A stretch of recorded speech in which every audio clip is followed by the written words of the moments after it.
मैं बहुत बहुत धन्यवाद देती हूँ। पुष्प गुच्छ भेंट कर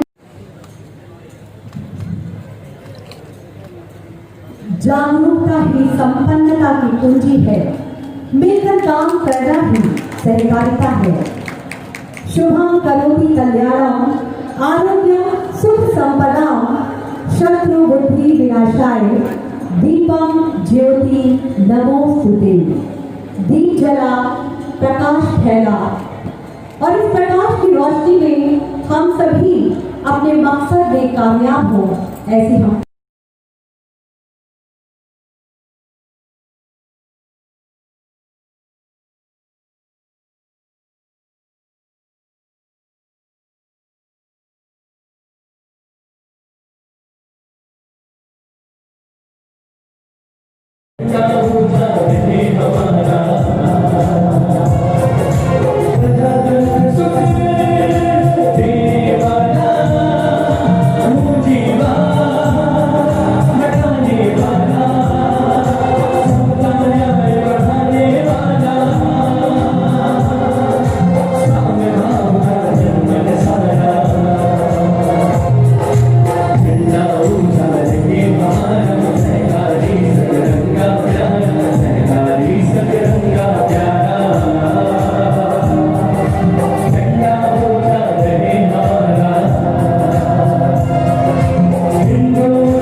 मार्कंडे राय जी, श्री राजेंद्र प्रसाद कुशवाहा जी, श्री मनीष साहनी जी, श्री अयोध्या प्रसाद जी, श्री भारत सिंह जी, श्री रूपेंद्र सैनी जी और श्रीमती रश्मि गुप्ता जी, श्री चिरंजीवी चौरसिया जी, श्री तिलक सिंह जी, श्री आनंद कुमार गौड़ जी, श्री आशीष अग्रवाल जी, श्री और इस के प्रबंध निदेशक आदरणीय श्री धीरेन्द्र सिंह जी, हमारे सामने कई वरिष्ठ कोऑपरेटर सहकारिता विभाग के जानकार और हमारे निवर्तमान सभापति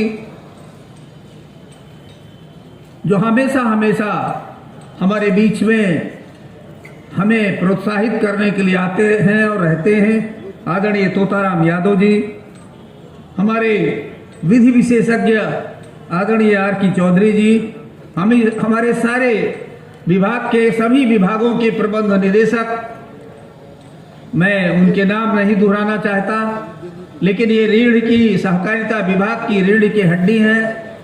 इनमें से किसको कब कहाँ रखा जाता है अलग विषय है, लेकिन जहां रहते हैं वहां उसको सुगमता से अच्छे स्थान पर पहुंचाने का श्रेय जिनके हाथों में है, ऐसे सारे एमडी, सारे प्रबंध निदेशकगण, हमारे बहुत वयोवृद्ध कोऑपरेटर आदरणीय रामहट्ट जी, आदरणीय बघेल साहब और सामने बैठे हुए हमारे तमाम वरिष्ठ जन जो बहुत अच्छे कोऑपरेटर हैं और सब सहकारिता के अच्छे जानकार हैं, उन सब का मैं स्वागत करता हूं, अभिनंदन करता हूं, वंदन करता हूं।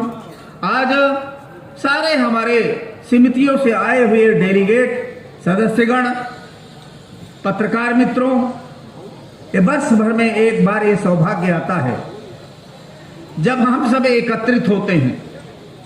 कुछ तो हम परंपरागत कर लेते हैं, एजीएम होनी है, बहुत सारी चीजें हमको पता रहती हैं, उस परंपरागत उन सारी चीजों का हम निर्वाह करते हैं, किंतु परंपराओं के साथ अलग हटकर भी कुछ करने की क्षमता होती है तो निश्चित रूप से वो थोड़ा आगे बढ़ता है। मैं इन परंपराओं से अलग हटकर कुछ काम करने की जब चर्चा करता हूं तो मुझे ध्यान आता है हमारे देश के महारथी, और मैं महारथी इसलिए कहता हूं क्योंकि देश का नेतृत्व आज उनके हाथ में है, पूज्य नरेंद्र मोदी जी,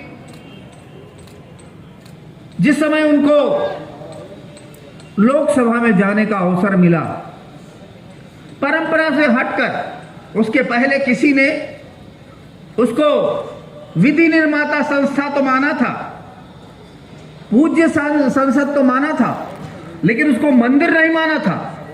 उसको न्याय मंदिर मानकर, विधि का मंदिर मानकर साष्टांग प्रणाम करने का जो काम किया वह अभिनंदनीय है, वंदनीय है, और आज एक नया कीर्तिमान उन्होंने बनाया। केवल इतना ही नहीं किया, तभी उन्होंने घोषणा किया, कहा पिछले सारे का उलाहना नहीं देना। पिछले सारे का यदि उलाहना देना होता तो पिछले सारे का उल्लेख करके तो हम निर्वाचन में निर्वाचित होकर आ गए। पिछली सरकारों की बुराइयों को ही गिनाकर तो हम कह रहे थे उनसे हम अच्छे बनेंगे, तो उनकी चर्चाएं हम क्यों करें। उसके स्थान पर उन्होंने कहा उसकी चर्चा नहीं करेंगे, हम अपना लक्ष्य तय करेंगे। और लक्ष्य तय करने के लिए क्या कहा? कहा हमारा लक्ष्य है कि हम स्वाभिमानी भारत देंगे, हम सुरक्षित भारत देंगे, हम सुखी भारत देंगे। 3 लक्ष्य। हम आज उन लक्ष्यों की यहां चर्चा नहीं करेंगे, लेकिन आप जरा ध्यानस्थ होकर देखिए, स्वाभिमानी भारत में उनके आने के बाद भारत का स्वाभिमान जगा या नहीं जगा, और उस स्वाभिमानी भारत का गौरव दुनिया में दिखाई पड़ा कि नहीं दिखाई पड़ा। दुनिया जिस भाव से देखती थी, आज भाव भारत के प्रति बदल गया कि नहीं बदल गया।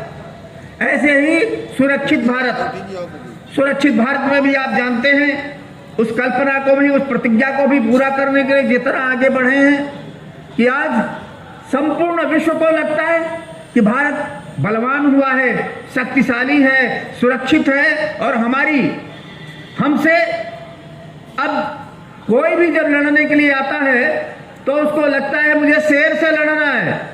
अब हमारा दृश्य, हमारा शरीर शेर जैसा हो गया, इतना सुरक्षित भारत है। हम जब सुखी भारत की बात करते हैं तो हमको तुरंत अपनी ड्यूटी याद आ जाती है। ऊपर के दोनों में तो हमारी सीधे सहभागिता नहीं है, लेकिन इस सुखी भारत में हमारी सीधे सहभागिता है। और इस सहभागिता का जिक्र करेंगे तो हम सबसे पहले अपने यूपी आरएनएसएस की चर्चा करेंगे। यूपी आरएनएसएस एक निर्माणदायी संस्था है, इसके बारे में और सारी चर्चा हो गई। ऋण मुक्त है, हम कार्यों का निर्माण करते हैं, किंतु इसके साथ जब हम लोग प्रारंभ में आए थे, मुझे ध्यान है एक ऐसी चर्चाएं थी, मुख्यमंत्री के सामने हमको एक प्रेजेंटेशन देना पड़ा। पूरा यूपी आरएनएसएस का विभाग लेकर हम गए, इसकी कार्यक्रमों की चर्चा कर रहे थे। हमारे धीरेन जी थे, उस समय धीरेन जी भी चर्चा कर रहे थे, लेकिन उसमें पीछे से लोग कह रहे थे, एक आध लोग, अरे भाई टैक्स फेड का मामला तो ऐसे ही है, कुछ जमता नहीं है। ये चर्चाएं हो रही थी, और उस समय जब हम प्रेजेंटेशन दे रहे थे, तब उस बीच में माननीय मुख्यमंत्री जी की उपस्थिति में हम लोगों ने कहा था नहीं नहीं, हम नया कीर्तिमान बनाएंगे। तो मुख्यमंत्री जी ने एक बात कहा, मुख्यमंत्री जी ने बात रखा कि यदि आपको अच्छे स्तर पर आना है तो 2 चीज आपको करके दिखाना पड़ेगा। एक, कार्य की गुणवत्ता, दूसरे, समय से कार्य की पूर्ति। और उन्होंने कहा एक बात मैं आज ही कह दे रहा हूं, जो एक नई परंपरा बन गई है कि काम को इतना डिले करो, बार बार एस्टीमेट बने, बार बार री एस्टीमेट बने, और उसकी लागत बढ़ती चली जाए, उसको हम अनुमति नहीं देंगे। हम उसका अपने आपका आएगा तो हम उसको खारिज करेंगे, खंडन करेंगे।